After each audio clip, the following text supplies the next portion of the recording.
Hey, whoever you are, if you are an entrepreneur or if you are just starting on that path, this message is for you.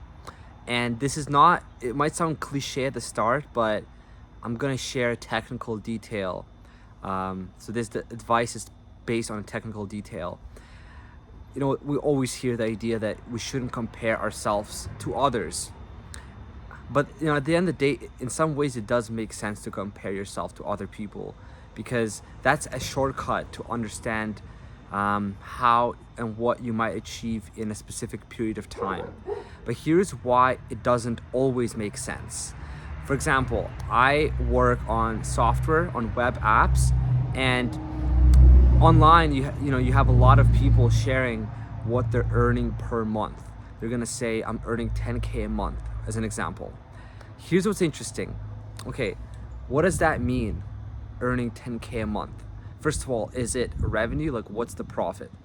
And let's say that the margins are high and the profit is high, but how many months have they earned the 10K? Because, for example, for me, I've had a month where I earned $11,000, and it was mostly profit, and a lot of it came from just a few days.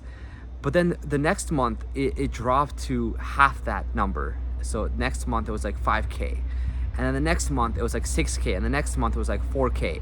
So when people say I'm earning this much money, you never know how many months they've maintained that income. So do not compare yourself to somebody's best results. Or for example, I used to do sales when I was younger, and people would say, I'm earning like a lot of money, and I earned like $2,000 a day, or in a day, right? But how many days like that do they have? That's the real question. And people usually don't share those details. Some people do, don't get me wrong, some people do, but most of the time when you hear those numbers, they're not based on averages over like 12 months. They're usually based on best results. So just be careful when you measure yourself against other people.